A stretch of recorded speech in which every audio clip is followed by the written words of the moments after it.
Bien metida, vamos a decirlo pues. Nacho, buen día, bienvenido. Buen día. Me viene en la radio, está bien, con un termo. Ah, yo lo escucho a veces que. Un saludo a los muchachos que no toquen nada, en la mañana del sol. Que yo veo que hablan de los termos cada tanto. Claro. Nunca pensé que eran tan buenos termos. Cuando vayas por ahí, decile a esa barra que me gustaría tener uno. Sería un gesto simpático regalarle a los colegas. Yo no tendría ningún problema en usarlo, como no tengo ningún problema en nombrar que lo tenés. Bueno, estamos con Ignacio Sosnávar. No sé si te dije buen día o no, en todo caso te lo repito. Ignacio, ayer alguien me dijo, che, ¿cómo pasó el año? En Escritores a Mano, que el ciclo que tengo con escritores, una señora, ayer fue el último del año, me dijo, ¿cómo pasó el año? Yo le decía, pensar que cuando pensábamos en las elecciones, yo decía, uy, ¿cuánto falta para esto? Bueno, ya pasó, señor. Ya pasó. Bueno, ya pasó, ¿y qué cosas tenemos arriba de la mesa? ¿Cuáles son las primeras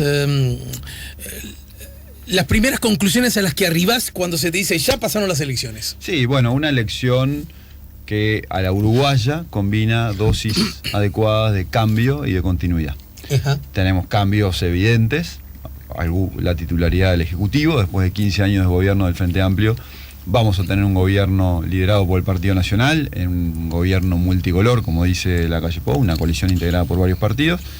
Tenemos cambios en las mayorías parlamentarias, que no es poco, donde la coalición multicolor tiene una mayoría parlamentaria clara. Tenemos cambios en el sistema de partidos, porque tenemos un cuarto actor relevante en el sistema de partidos, Cabildo Abierto, que en su primera elección votó nada menos que 11% de los votos, que es una votación la que luce como la inmensa novedad, ¿no?, de esta campaña, ¿no? Novedad en el sentido puro. Sí, en magnitud, sin duda, y quizá en características también, ¿no? Entonces, evidentemente, hay un cambio fuerte. Cambios en los elencos presidenciales, porque tuvimos una elección de renovación de elencos. En el Frente Amplio, los 4 precandidatos presidenciales eran los 4 nuevos. Ninguno de los viejos candidatos frente amplistas ya compitió como candidato a presidente. En el Partido Colorado tuvimos la novedad de Talvi y casi lo de Sanguinetti podría considerarse una novedad. De también, hecho, sí. Y en el Partido Nacional tuvo menos novedad porque ya había procesado su renovación en ciclos anteriores, pero tuvimos la novedad de Sartori, que en el primer semestre salió segundo en la interna y forma una bancada parlamentaria, digamos, que es senador, y entonces evidentemente hubo también renovación del elenco presidenciales. Y el quinto componente, renovación en los elencos parlamentarios. Fue una elección, la de octubre, con una rotación en parlamentaria mayor a las anteriores, entonces también hay cambios en el elenco parlamentario. Entonces uno dice, bueno, esta elección es una elección claramente de cambio. Pero también, porque Uruguay es Uruguay... de continuidades. Con la penillanura, la llanura levemente ondulada. Acá nunca ningún cambio es drástico, y es una elección de continuidad. ¿Cuál es la continuidad más notoria? Bueno, en primer lugar, la persistencia del Frente Amplio como el principal actor partidario del sistema. El Frente Amplio pierde el gobierno, pero sigue siendo individualmente el partido más potente. El Frente Amplio, en una elección donde venía de gobernar 3 periodos consecutivos, todos sabemos lo que eso significa en términos de demandas insatisfechas, acumuladas, desgaste de promesas no cumplidas, después de gobernar 3 periodos y en un momento de renovación de liderazgos, con la economía funcionando más lentamente que en ciclos anteriores, aún así se mantiene claramente como el principal partido del sistema y tiene una votación del 39%, cosa que no es nada menor. Es la 5ª elección consecutiva en Uruguay donde el Frente Amplio es el principal partido del sistema. Desde el 99 de la fecha, 99 en adelante, y eso muestra si uno mira el gráfico, no lo ve muy claramente, es una persistencia muy grande. El orden de los partidos es muy estable. El Partido Nacional es el segundo partido del sistema, alrededor del 30% de los votos, punto más, punto menos, en las últimas 4 elecciones. Hace 20 años que el Partido Nacional está en ese rango. El Partido Colorado como tercer actor del sistema, con un rango entre 10 y 17. Desde el 2004 en adelante, el Partido Colorado no se mueve de ahí. 20 años también, entonces, si uno mira una película un poquito más, con un zoom un poquito más lejano, evidentemente hay también una elección de muchísima continuidad. Otras continuidades importantes, la persistencia de los partidos políticos como actores centrales de la escena. Seguimos teniendo en Uruguay una democracia de partidos fuertemente estructurada, que es muy importante. Una quinta persistencia, un país dividido en dos mitades ideológicas, que también ese sistema de dos mitades que decía Luis Eduardo González emerge en el 99 y se ha mantenido estos 20 años. En el 99 la mitad mayor, al igual que ahora, es la mitad, digamos, del centro hacia la derecha. En el 2004, 2009 y 2014 la mitad mayor había sido la mitad del centro hacia la izquierda, pero esta es la quinta elección que el sistema se mantiene en un sistema de dos mitades. Una última continuidad más: Uruguay efectivamente es un país con dividido ideológicamente, pero es un país donde no existe la grieta, la famosa grieta que tiene a mal traer a buena parte de América Latina y el mundo. En Uruguay quizá hay alguna resquebrajadurita, sí, pero no hay grieta. La verdad que hay tres elementos ahí que yo destacaba en una columna en La Nación publicada el día de ayer, que creo que yo elegía como tres imágenes para mostrarle a los argentinos, en este caso, qué significaba eso, cómo se visualizaba eso. Primero, una elección que la diferencia entre los dos candidatos en el escrutinio primario era de menos de 30.000 votos. Se define por los votos observados estrictamente, y acá no hay ningún lío respecto a cuestionamientos a la credibilidad de la Corte Electoral o cuestionamientos del procedimiento o cuestionamientos al proceso en un sentido más genérico. Confianza absoluta en que la diferencia podrá ser mucha, podrá ser poca, pero ese es el resultado. Voces muy aisladísimas cuestionaban el proceso, absolutamente minoritarias.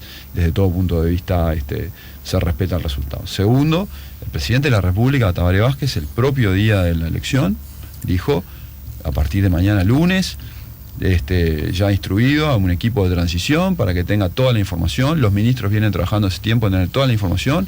El nuevo gobierno puede acceder rápidamente y hacer una transición ordenada. Eso es excepcional, lamentablemente es excepcional en el mundo. No es excepcional en Uruguay, respeta las mejores tradiciones, pero es muy importante que se sigan respetando las mejores tradiciones del Uruguay.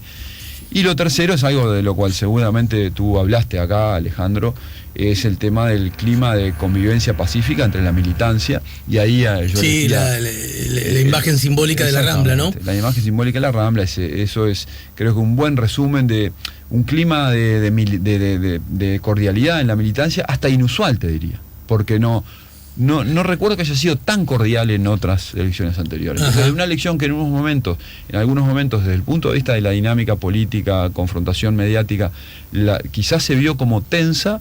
No tuvimos a nivel de militancia, más allá de algún episodio puntual que siempre hay, como en cualquier ámbito de la sociedad, pero en general tuvimos más cordialidad y respeto de lo usual. Y eso, toquemos madera, cuidémoslo, porque es una maravilla.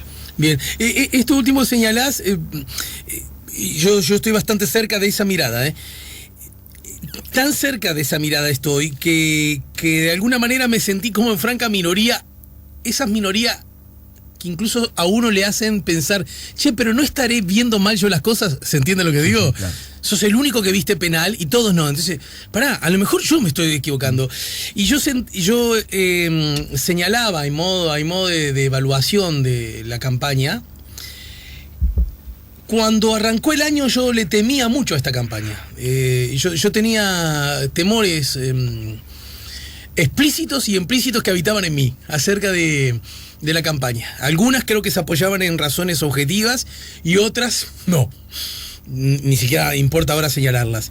Y conforme iban pasando las semanas, y desde muchos lugares existía una y otra vez que el clima, que incluso la grieta como concepto manejado también desde esta orilla del río, el despropósito y desencuentro y el nivel de agresión en las redes estaba predominando y ganando, y yo parecía el tonto de la película, porque yo no lo veía en esa dimensión, estoy hablando, ¿no? Sí, sí. No la dimensión de la preocupación. Le pido al sociólogo que me ayude un poco, porque tuve la impresión que en un momento teníamos... Mirá qué cosa horrenda voy a decir, como la profecía autocumplida, ¿no? Hubo un momento que yo sentí que la mirada acerca de los hechos, lo que estaba buscando era que las cosas fueran peor de lo que realmente estaba ocurriendo. No estoy siendo pulcro en transmitir lo que siento, pero creo que estoy siendo sincero y convincente. A ver si me ayudas. Sí, yo no creo que nadie tuviera intención de que la cosa fuera peor. Creo al revés, creo que las múltiples advertencias que hicimos, creo que aquí lo hablamos también contigo, sobre los riesgos que había de que la cosa se polarizara y que hubiera más confrontación, en realidad tenían que ver más con las ganas de cuidar esto, ¿no? Ajá, después yo veo que efectivamente el mundo de las redes es un mundo que efectivamente es un micromundo, que lleva que también es un tema que hemos hablado contigo. ¿Cómo no? Lleva a visualizar una polarización que posiblemente no es la real. Hay una autora americana que ha dicho inglesa, que ha dicho que suponer que lo que pasa en las redes es representativo de lo que pasa en la opinión pública es suponer como que lo que pasa en un pub a las 3 de la mañana es lo que pasa en la opinión pública. Es decir, dice, el ruido, la expresión en las redes es como la expresión en un pub a las 3 de la mañana. Todo el mundo con algunas cervezas encima exagera sus argumentos, grita, se superponen hay más oscuridad entre sí, y no vemos hay más menos. oscuridad, vemos menos. Entonces eso es un ruidaje. Y ese mismo tipo que a las 3 de la mañana en un pub dice algo, no es quizá lo que piensa o no es la forma en que lo expresaría en un contexto de neutralidad. Entonces hay un contexto en las redes y un efecto distorsivo de las personas, distorsivo de la discusión pública. Está bien, lo que ocurre en las redes existe, es parte del asunto, pero eso no quiere decir que sea el reflejo de la opinión pública, y eso efectivamente ocurrió. Si uno miraba las redes, había efectivamente algunas cosas que se iban de tono, pero cuando uno miraba el resto de la vida social, no tuvimos episodios de violencia. Ignacio, creo recordar, ayúdame, me parece que después, entre la elección primera, la elección que en los hechos termina siendo también elección parlamentaria, ¿no? Es elección parlamentaria. Y la segunda vuelta del domingo, me parece que no nos vimos acá en la mañana en camino, ¿no? Perfecto, gracias. ¿Por qué voy a esto? Porque creo que fue el lunes inmediato, o sea, el lunes 28, comenté aquí en la radio, y también por cuenta mía sentí la necesidad de comentarlo en televisión, en el programa en el que trabajo de tarde, Esta Boca Mía, en Canal 12. Quise, por mí y ante mí, hacer explícito el saludo y la consideración al trabajo de las empresas encuestadoras. ¿Y por qué? Porque yo tengo muy presente la charla que tuvimos 5 años y un mes atrás, ¿verdad? En la que vos, siempre me pareció muy valiente, muy corajudo de tu parte, usaste buena parte de tu energía no en justificar, sino en admitir, para después en todo caso explicar. Sí. Pero el orden de las cosas importa, ¿no es cierto? Sí. Y yo siempre lo valoré mucho de vos y tengo muy presente esa charla. Y entonces yo sentí que era momento de decir, epa, qué bien que estuvo, y además qué bien que estuvieron. Es más, y esto no es una picardía porque conozco a todos y por todos tengo admiración y cariño, y es, incluso las que habían estado un poquito mejor hace 5 años, usando cierto método, estuvieron más alejadas este año usando el mismo método que usaban antes. Lo que además complejizaba y relativizaba en el buen sentido de la discusión todo. ¿Hasta ahí estamos de acuerdo? Total. Bien. No fue lo que pasó el domingo pasado. Correcto.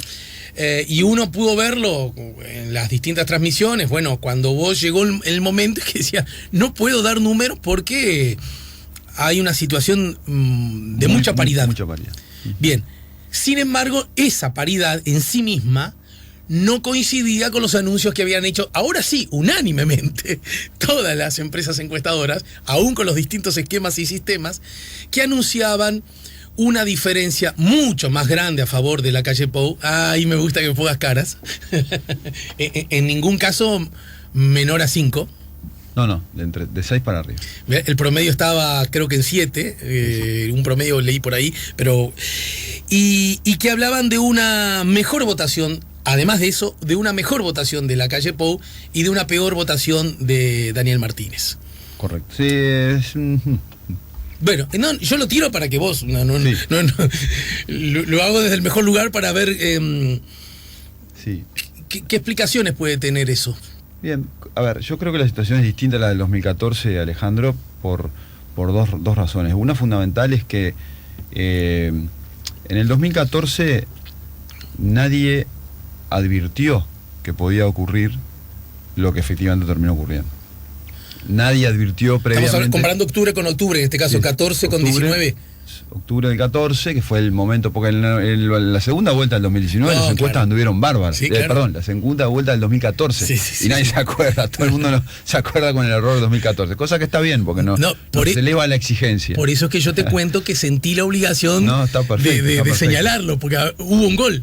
Hubo un gol, pero ya había habido un gol en la segunda vuelta de 14. Está bien. Del cual nadie se acuerda. Pero no tenía sentido 5 años después decir qué gol se mataron hace 5 años. No, pero digo, la gente dice, no, el 2014 se equivocaron. Bueno, sí, en el 2014 en la primera vuelta sí hubo un error. En la segunda vuelta no, tampoco contemos todo, y en las departamentales del 2015 tampoco, pero bueno, no importa. Lo que digo es que el error del octubre del 2014 fue un error que nadie imaginó ni advirtió. Nadie dijo previamente, ojo que si pasan estas cosas podemos llegar a un resultado distinto en octubre.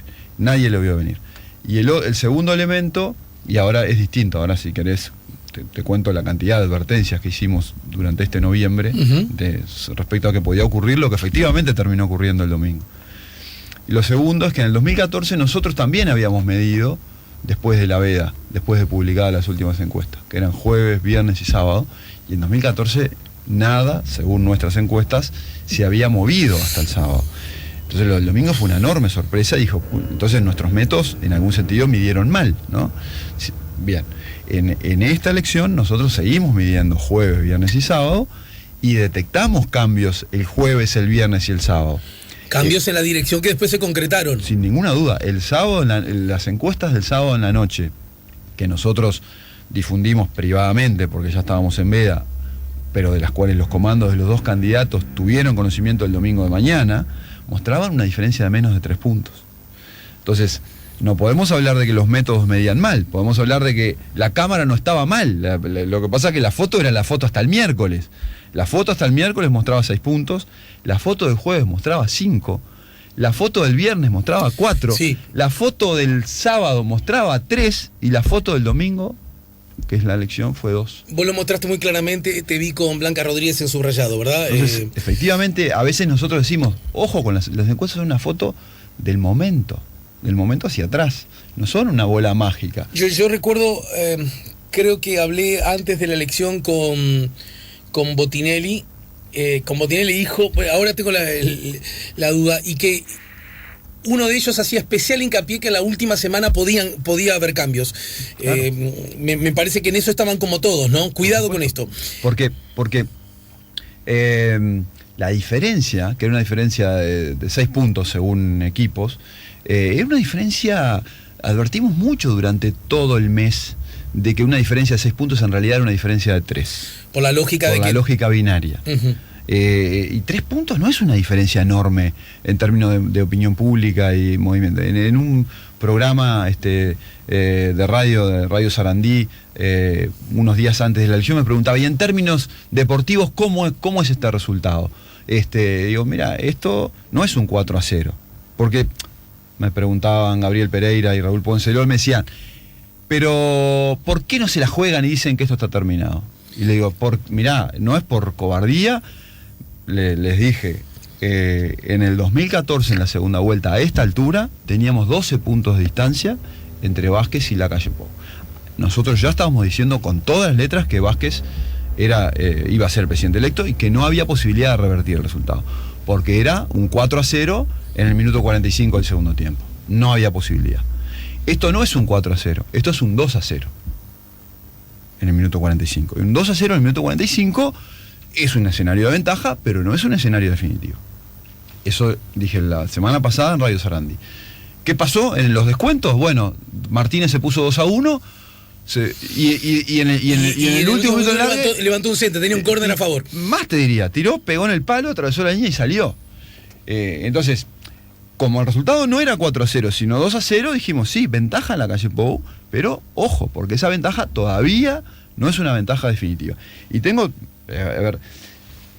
fue bastante raro lo que pasó en esta segunda vuelta. Necesito pararte ahora porque estoy seguro que muchas personas ahora están diciendo, pero justo esas encuestas que daban que había crecido Martínez son las encuestas que no se dieron a conocer. Pero vos me estás diciendo que sí las diste a conocer en el ámbito privado, claro, a distintos actores políticos. Ojo, durante noviembre nosotros lo que vimos fue estabilidad, nada se movió hasta el miércoles 22. Entonces, más bien, por supuesto que dijimos. Sí, el único cambio, porque además ustedes, equipo, fue la única que mostró 3. Permanentemente. Si no recuerdo mal, ¿no? Y además de eso teníamos un monitoreo diario, digamos, privado. Y que arrancó con 5 la ventaja, después pasó a 6. 5, 6, ahí estuvo. No se movió en todo el mes de 5, 6, porque aparte, ya te digo, aparte de las encuestas publicadas, teníamos un monitoreo diario. Entonces, efectivamente vimos que esa diferencia nunca se achicó, tampoco nunca se agrandó, lo cual nos terminaba, nos sorprendía un poco, pero bueno. Tengo aquí todas las cosas que yo dije durante noviembre como prueba de cautela. Semanario Búsqueda, 1 de noviembre. La oposición parte con ventaja, pero la elección no está cerrada. Sí. Hay 2 escenarios posibles. Si la oposición fideliza la mayor cantidad de sus votantes, entonces va a haber un poquito más de luz entre la calle Pou y Martínez. Y hay una posibilidad donde esto no se dé, el Frente Amplio logra incidir en territorios potencialmente disidentes y entonces la elección se equilibre. Nuestra primera encuesta publicada hacia el 5 de noviembre, dijimos, cuidado, pequeñas variaciones en cada uno de los segmentos analizados podrían tener consecuencias importantes sobre la diferencia entre los candidatos, ya que los movimientos aquí valen doble. Si Martínez logra mover 1% de los orientados a votar a la calle Pou, la diferencia entre ambos se achica en 2 puntos. Otro elemento, buena parte del electorado tiene que elegir en esta instancia por un candidato que no es el propio, lo que facilita la probabilidad de fluctuaciones en las últimas semanas. La medición al 11 de noviembre, que seguía mostrando 5 puntos de ventaja a la calle Pou, dijimos, conclusiones, esto no significa que la elección está definida. Pueden moverse no solo los indecisos, sino también algunos que están primariamente inclinados hacia los candidatos. Como se trata de una elección binaria, las diferencias que descuenten los candidatos valen doble. Diario El Observador, el martes 19, el martes previo a la elección.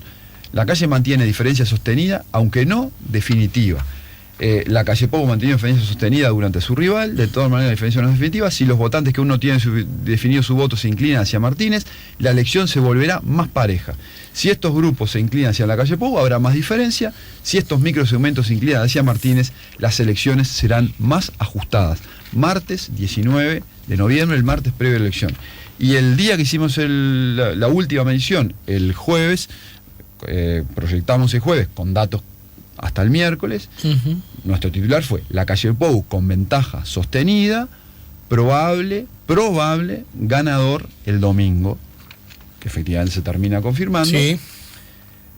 2 advertencias: la estimación del resultado no considera la influencia de 2 efectos. 1, los votantes que pueden llegar desde el exterior, y 2, los posibles cambios en los últimos días. Es poco probable que haya cambios drásticos en la última semana, pero podría haber movimientos pequeños.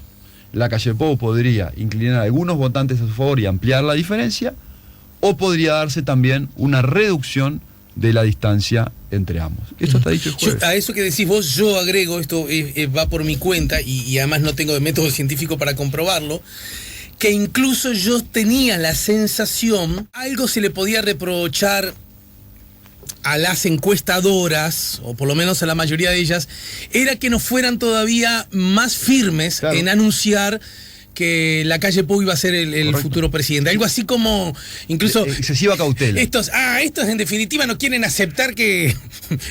por ese lado un poco me... Mirá, Alejandro, eso yo lo advertí también. Siento la necesidad de decirlo. Desde el punto de vista de la dirigencia política, por ejemplo, del Partido Nacional o de la oposición, hacia nosotros, hacia las encuestadoras en general, por supuesto que esa demanda estaba, incluso algunos medios también. Tienen que ser más contundentes. ¿Por qué son tan cautos, no? Te comentaba recién esa entrevista con los colegas de Sarandí la semana pasada, que me preguntaban por qué ya no dan esto como definitivo, cuando la sensación en el aire era que podía ser definitivo, y sin embargo el análisis de las encuestas y de los encuestadores era en este caso de mucho más cautela. Y desde el Frente Amplio, desde varios dirigentes del Frente Amplio. Yo me acuerdo de una conversación con uno de los, un dirigente del Frente Amplio, que por supuesto no voy a decir cuál, alrededor de una semana antes de la elección me decía, pero Nacho, te veo demasiado cauto, me decía, esto sentimos que ya está definido. desde el propio Frente Amplio. Y efectivamente, yo creo que bueno, hubo una cosa, Alejandro, que matrizó mucho las expectativas respecto a la segunda vuelta, que es evidente, que fue el resultado de la primera vuelta. El resultado de la primera vuelta fue un resultado durísimo para el Frente Amplio, un resultado muy contundente, es decir, 54% de votos hacia la coalición, 39% de votos hacia el Frente Amplio. Yo creo que ahí el universo político asumió que la elección estaba cerrada. Y yo tengo esta hipótesis que me gustaría conocer tu opinión luego de la pausa, y es la siguiente. Curiosamente, estas dos vueltas encerraron muchas curiosidades paradójicas y hasta irónicas. Una, la del último domingo de octubre, que el equipo ganador lucía como el perdedor. Correcto. ¿No es cierto? Y el equipo que no había ganado, porque en efecto no había ganado, y había ganado por 10 puntos, y agrego, había perdido por 10 puntos, y agrego, y había votado que es peor que 5 años atrás, ¿sí? Que es un asunto que siento que no se observa tanto como un dato más que arrojó esta elección. Yo digo que el Frente Amplio votó peor que hace 5 años. Y votaron peor Partido Nacional y Partido Colorado. Y Partido Independiente y Unidad Popular. Es decir, todos los partidos todos los del parlamentaria. Y curiosamente surge por primera vez, y tiene una buena votación, un partido que incluye explícita e implícitamente cierta mirada asistémica, en alguna medida por lo menos. ¿Se entiende? Sí. Me parece que eso está lindo por lo menos para analizar, y yo advierto que no se hace tanto hincapié en ese asunto. Pero más allá de eso, otra paradoja que ocurrió es que yo creo que el Frente Amplio, el resultado del último domingo de octubre le cayó como un balde de agua fría, porque a las encuestas, en definitiva, no terminó de creerles del todo. Correcto.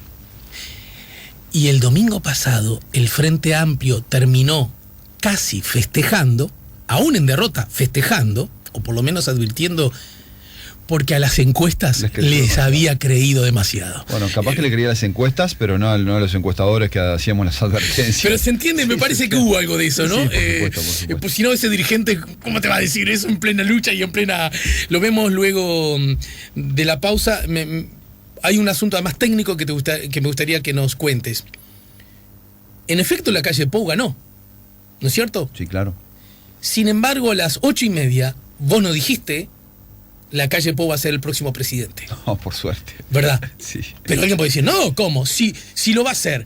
Me gustaría si hay alguna especie de mirada académica que requiere de cierto protocolo para explicar unas y otras conductas. Perfecto. Luego la pausa. Estamos con Ignacio Suaznavar en el último tramo de la charla por el día de hoy. Ya se viene el amigo Carlos de Entrega Miami a propósito del Black Friday, y ya se viene también Marina Rodríguez con las novedades del socio espectacular. ¿Puede que haya ocurrido eso, que el Frente Amplio descreyó, hombre de poca fe, descreyó demasiado de las encuestas teniendo la experiencia de 5 años anteriores? Las encuestas no nos dan en realidad, sí, vas claro. A ver que el Frente Amplista chacachuquichuqui, y ni siquiera llegaste a 40. Sí. Menos que en el 99, esa podría ser una lectura, ¿no?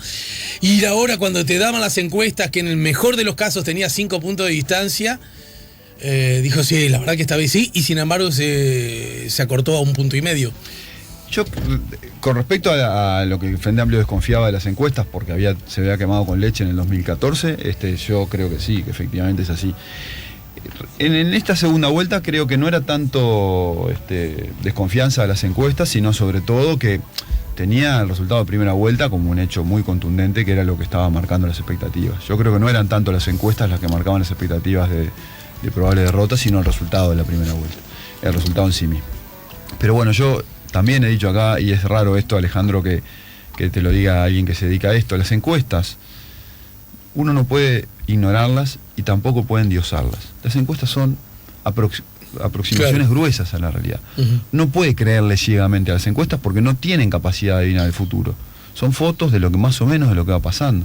Ahora, uno tampoco puede ignorar esas fotos y decir que no sirven para nada. Entonces, cada uno tendrá la relación que tenga con las encuestas, que elija tener. Bien. Pero lo más sano es mirarlas, considerarlas, pero con cierta cautela, porque evidentemente no tienen capacidad adivinatoria. Y hablando de la relación con las encuestas, ¿cuál es la relación que el hacedor de las encuestas tiene a propósito de dar datos, cifras, pero también conclusiones, que no necesariamente lo mismo. Y me apoyo en lo que ocurrió la noche del domingo a las 8:30, cuando me imagino con datos más o menos similares, esto la verdad yo no lo sé, distintas empresas y cabezas de empresas, y además todos muy, muy queridos amigos, algunos decían una cosa, otros decían la misma cosa que después de alguna manera fue relativizada o suavizada, y otros, como vos, dijeron, todavía no estamos en condiciones de decir ninguna cosa.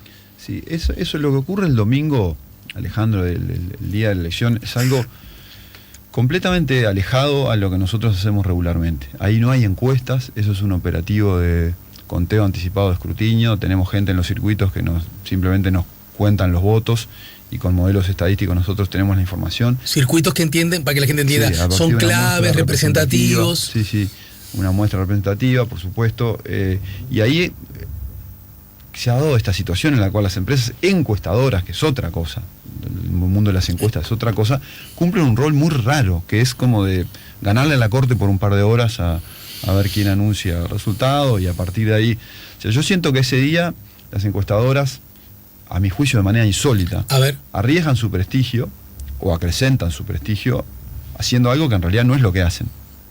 Entiendo. Y que no tiene nada que ver, ¿no? Como que el mundo nos juzga cada 5 años por una cosa que en realidad no es la que nosotros hacemos. Nosotros nos dedicamos a otra cosa, que es estudiar las actitudes, las opiniones, las preferencias, a partir de preguntarle a la gente, hacer buenas preguntas, interpretar las respuestas, elaborar modelos de comportamiento. Y después lo del domingo es simplemente visualizar los votos y contarlos. No hay pregunta, no hay actitud, no hay psicología social, no hay nada detrás de eso. Es simplemente una cosa puramente estadística. Y yo entregaría todo eso con un moño a que la Corte lo diera 8:30. Y voy a trabajar en los próximos 5 años, ya lo anuncio. ¿Con ese objetivo? Sí, que es lo que tiene todo sentido. No tiene ningún sentido el rol que el equipos y los colegas trabajan, ningún sentido. No corresponde, no deberíamos hacerlo, no aportamos ningún valor social anticipando 2 horas un resultado. Creo que al revés, hasta aportamos a la locura que se genera en esas 2 horas, cuando nadie gana nada conociendo el resultado 2 horas antes o 2 horas después. Nada. Claro, porque los que te dije ya están dentro de la urna. Nada, exactamente. Entonces, es una locura que se genera ahí, realmente. Entonces, la verdad que partiendo de esta premisa conceptual, sí. Evidentemente hay una cuestión que en equipos asumimos siempre con mucha responsabilidad, decir, bueno, si uno está totalmente seguro de lo que va a ocurrir, por supuesto que corresponde decirlo a las 8:30, a las 9 menos cuarto, a las 9, cuando uno esté seguro. Si no, piano, porque eso es un rol de la Corte, no es un rol nuestro. Esa fue la actitud de equipos, siempre, digamos. Siempre. Entonces nosotros, cuando tenemos resultados a las 8:30, que creemos que van a ser los definitivos, por supuesto que los decimos, y si no, nos reservamos el derecho a decirlos un poquito más tarde. Media hora más tarde, 1 hora más tarde o 1 hora y media más tarde, como que fue efectivamente lo que ocurrió. Igual déjame decir que decir en ese momento que la cosa estaba peleada era decir mucho también. Bueno, no es que no decían nada. Claro, decir que la cosa está peleada, pero no anunciar a un ganador. Después, a partir de ahí, Alejandro, hay muchas cosas que son estrategias comunicacionales. Ya no tienen que ver tanto con el método, porque evidentemente todos los encuestadores que estábamos en el mismo rol, todos vimos una elección ajustada. Después tiene que ver con las decisiones comunicacionales, que tiene que ver con anunciarse a un ganador o no. Eso depende también de los datos, uno IRDN de sus datos. Quizá algunos colegas, yo desconozco, no he hablado con los colegas, tenían datos a esa hora, porque a esa hora ni siquiera tenemos todo nuestro trabajo terminado, porque nuestros encuestadores están en los circuitos donde los votos se están contando, pero terminan más tarde. Entonces, quizá a esa hora, por hechos de las circunstancias, algunos colegas tenían resultados más amplios que les justificaban hacer anuncios más firmes. En el caso nuestro no lo era, y entonces decidimos ser más cautos. Y ahí hay otra decisión comunicacional, que es si mostrar los datos o no mostrar los datos. Porque a las 8:30 uno puede decir, bueno, yo muestro los datos que tengo, pero soy cauto en las conclusiones. O puede ser, como hicimos nosotros, no. Si la cosa está muy apretada, yo prefiero no mostrar los datos y mostrarlos más tarde. Para que quiero que lo entienda, además de pura buena fe, sí, cero picardía, quiero que lo entienda mi tío abuelo. Por ejemplo, en TV Ciudad uno veía datos, ¿verdad? Veía datos esos datos que ponía, que era un equipo que trabajaba de la diaria, según se informaba, Sí. Base de datos de la diaria, que también lo hizo un mes Sí, mes la antes. diaria hizo un operativo de contexto escrutinio similar al que hicieron las Que además le Sí. escuché decir a nuestro común amigo Chaschetti que era muy bueno eso porque como comparaban entre sí, servía para comparar una elección de la otra.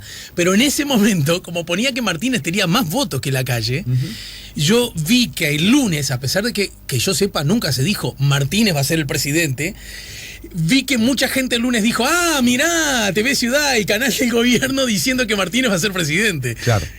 ¿A eso te referís con los riesgos de poner los datos y No, eso? yo creo que son decisiones. Yo no creo en principio que esté mal ni una cosa ni la otra. Porque desde el punto de vista estadístico está claro que si uno muestra a esa hora 49-48 con 2% de margen de error, en realidad está mostrando un empate técnico.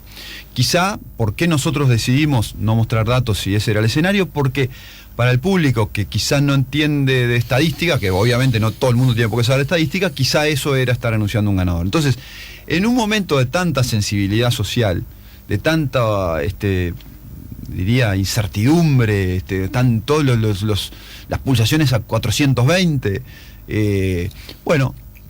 nosotros optamos porque si se daba ese escenario, no mostrar ni siquiera datos, sino simplemente concepto de elección ajustada de empate técnico. Cuando nosotros tomamos la decisión, Alejandro, lo tomamos mucho antes. Nosotros teníamos ya previsto los escenarios. Ajá. Escenario A, escenario B y escenario C. La predefinición que teníamos era que si había una definición, que una diferencia de 5 puntos hacia arriba, probablemente íbamos a anunciar un ganador 20-30. Si había una diferencia entre 3 y 5 puntos, probablemente íbamos a mostrar los datos, pero sin anunciar un ganador, sino mostrando los datos y diciendo, esto es lo que tenemos. Esto es lo que tenemos hasta ahora, hay que esperar un poco más, veremos, cautela, pero estos son los datos, y habíamos predefinido que si había una diferencia menor de 3 puntos, porque ese era el margen de error era de 1,5 para los dos candidatos, o sea, si estaba dentro de 3, lo que habíamos predefinido es una decisión, si se quiere, hasta periodística, habíamos definido que si eran menos de 3, no mostrábamos datos, salíamos solo con conceptos. Es una definición dura, que el Canal 10 apoyó, y quiero agradecer el apoyo al Canal 10. Esa era la pregunta inmediata. Por supuesto. Y ya sabían... Esa discusión, ese debate fue dado con el canal mucho antes de las 8:30, digamos. Esos son escenarios que podían ocurrir, porque en el momento de presión, cuando la información viene a roletes, porque es el momento donde los votos llegan, la información cambia, donde todo el mundo está presionando, la probabilidad de tomar malas decisiones es muy alta. O decisiones que no hubieran sido las que después tomaste es muy alta. Entonces, nosotros teníamos protocolizado lo que íbamos a hacer y acordado con el canal lo que íbamos a hacer previamente. Entonces, cuando estuvimos en esa situación no hubo mucho más que discutir, porque ya estaban predefinidos los protocolos, y bueno, y entonces eso fue lo que la gente decía después, qué tranquilidad, tuviste 8:30 para decir, bueno, es que la verdad, estaba muy tranquilo porque todo eso estaba pensado desde mucho antes y estaba predefinido, y contamos con el apoyo del canal, más allá de los nerviosismos del momento en el que estábamos todos, por supuesto. Yo no puedo decir que estaba tranquilo a esa hora, no estaba para nada tranquilo a esa hora, como probablemente nadie estaba tranquilo. Pero el hecho de tener hojas de ruta previamente definidas quizá nos ayudó a tomar buenas decisiones. Y yo la verdad que creo que si tuviera que volver atrás, creo que volvería a hacer lo mismo, porque yo... Hay dos cosas, Alejandro, anécdotas que me marcaron mucho. Yo, quieras que no, el otro día en esta entrevista del seminario de búsqueda me preguntaban cuál era, qué número de elección mía era. Es como la 6ª elección presidencial que tengo en Uruguay, más algunas en otros países como en Paraguay y en Bolivia. Hay una elección que me marcó mucho, que fue la elección del 2006 en Bolivia, que fue la elección que gana Evo Morales. Esa fue una elección donde era dificilísimo. En el canal Unitel en Bolivia, una encuesta boca de urna, estábamos haciendo efectivamente lo mismo que hicimos el domingo acá. El anuncio de ganada de Morales era en un país socialmente mucho más conflictivo que en Uruguay, era realmente durísimo. Entonces tuvimos también una experiencia de protocolizar escenarios y resultados, y a partir de cuándo y de qué momento se anunciaban, y bueno, lo terminamos anunciando el triunfo de Evo Morales pasado 10:30, 11 de la noche. Y bueno, ese fue un aprendizaje muy, muy fuerte, digamos, que como en Uruguay nunca habíamos tenido nuevamente elecciones tan apretadas como esa del 2006 en Bolivia, como la del domingo, digamos, nunca lo habíamos aplicado, pero esa experiencia obviamente me sirvió mucho. A propósito de lo que dijiste, lo volvería a hacer me parece que es bueno también que la gente sepa, seguramente vos también lo sabés porque lo leíste, tu colega Rafael Porsekansky que escribió un tuit que a mí me parece interesante. Ayer fue una noche complicada en lo profesional. 2030 había un dato muy firme. El ajuste posterior arrojó incertidumbre. Aunque el ganador proyectado se mantuvo, redoblaremos la cautela. El camino correcto es ir de lo probable a lo seguro y no viceversa. Sí, correcto. Las disculpas del caso. Yo creo que es muy valiente lo que hace Rafael. Me ha tocado estar. Porque puedo decir, en definitiva pasó lo que. ¿no? Y sin embargo. Yo creo, a ver, primero, me ha tocado estar en el lugar de Rafael. Me parece muy valiente, efectivamente, lo que hace. En segundo lugar, quiero decir que uno ahí es rehén de sus datos, Alejandro. Y en eso quiero ser muy prudente. Claro. Yo desconozco los datos que tenía Rafael. Entonces yo a las 8:30 tenía una diferencia dentro del margen de error. Entonces yo no podía hacer otra cosa que la que hice según lo que yo había definido. Quizá otros colegas tenían diferencias que estaban fuera del margen de error y en ese caso yo hubiera hecho lo mismo que hicieron ellos. ¿Me entiende? Sí, clarísimo. Entonces, uno ahí es rehén de sus datos. Exacto. Entonces si yo hubiera tenido a esa hora una diferencia mayor a 5 puntos, ¿sabés que me voy a mi casa con una idea fuerza que es la que acabas de subrayar en el arranque de esta respuesta? Y es, primero, que quizás la gente se confunde, no lo tienen tan claro. Justamente no es el trabajo de las encuestadoras. Total. ¿Verdad? Y segundo, vas a tratar que dentro de 5 años no sean ustedes los encargados de hacer esta tarea. Hoy ya la Corte Electoral tiene la tecnología. Bueno, además hay que felicitar también. Sin duda, eso es una maravilla. La Corte anduvo muy bien, Y además, yo no sé cómo funciona del todo, pero uno veía que caían datos de muchos lados a la vez, que no se empezaba por Rivera o por Maldonado o por Trinidad. Sí, la Corte ha mejorado de una manera extraordinaria. Eso me parece que nos tiene que alegrar a todos, sin excepción, ¿no? Y con el avance, sin duda, y con el avance de la tecnología, no hay duda que en 5 años la Corte puede estar 20, 30... no digo dando el resultado final porque es imposible porque está el conteo en marcha. Entonces uno no puede dar un resultado antes mientras está el conteo en marcha. ¿Qué le digo a un amigo que vive en Lima? Que votó mejor Martínez de lo previsto, que votó la calle peor de lo previsto, que los que dijeron que iban a votar en blanco en realidad ya sabían que tenían otra idea. ¿Por dónde se explica eso? No, un poquito de las dos cosas. Sí hubo una reducción del voto blanco nulo significativa. Hubo gente que en los últimos días que tenía pensado votar blanco nulo hasta el miércoles y que entre jueves y sábado se decidió hacia Daniel Martínez. Esos fueron más o menos 2 puntos del electorado. Las encuestas mostraban un blanco nulo en torno de 6 y terminó en menos de 4. Y eso se inclinaba hacia Daniel Martínez. ¿Cuánto influyeron las cosas que pasaron durante la veda, el famoso video de Manini, el comunicado del Círculo Militar? Bueno, no lo podemos saber qué cosas influyeron, no sé si fue simplemente el proceso natural de decisión que venía y que en algún momento se tenía que tomar, pero está claro que algunos flujos de ese tipo hubieron. La encuesta de la proyección de equipos mostraba a la calle Pou en 50 y iba a votar cerca de 49, o sea, no hubo un problema en la estimación de la calle Pou. De hecho, la encuesta de equipos daba a la calle Pou en 48, proyectaba 50. Va a votar 49, entonces no hay error en la estimación de la calle Pou.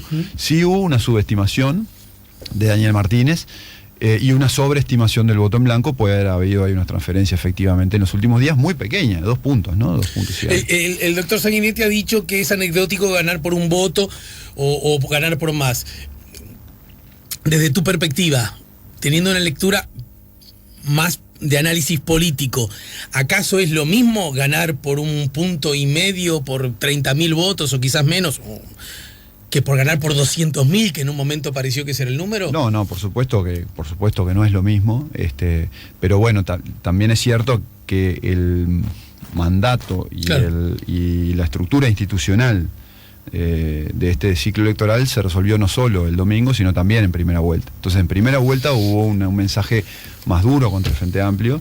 En segunda vuelta está claro que la diferencia es más pareja. Yo creo que es un mensaje que, si bien uno no puede desconocer que hay una mayoría clara en el Parlamento, digamos, y que eso cambió de forma definitiva por los próximos 5 años, también es cierto que hay un mensaje del resultado del domingo que sin duda en los énfasis del nuevo gobierno debería contemplarse. Ya Álvaro Delgado ha sido muy claro, el resultado del balotaje fue un mensaje de humildad para gobernar con más responsabilidad para las dos mitades, ¿no? Sin duda. Parece haber leído eso, ¿no? No había leído esa frase de Delgado, pero sin duda es un país que sigue sin grieta, como decía hoy, pero dividido en dos mitades, y por supuesto que en una democracia, si la democracia es el gobierno de la mayoría, pero respetando a las minorías, bueno, si hay una minoría que tiene casi el 50%, por supuesto que uno debe respetarla todavía mucho más. Juguemos, yo soy Manini, ¿qué tengo que decir?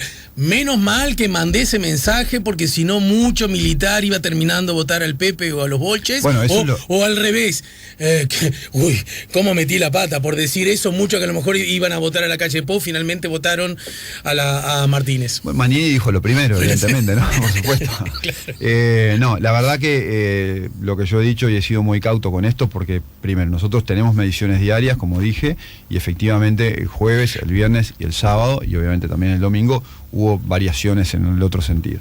Eso es coincidente en el tiempo con dos hechos, con el video de Manini y con el comunicado del Círculo Militar, que tienen caricias totalmente distintos, no son cosas pero juntos análogas, forman un contexto. Formaron un contexto. Ahora, la coincidencia temporal no es prueba de causalidad.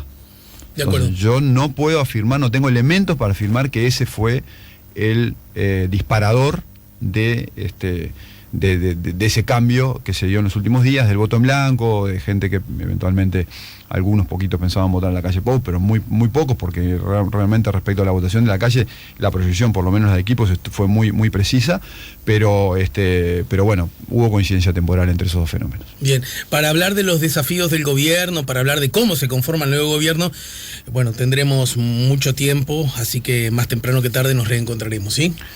Con gusto, Alejandro, siempre es un placer. Gracias, Ignacio. Ignacio Suaznávar nos ayudó, de equipos, nos ayudó a poner la mañana en camino. Nos vamos a la pausa.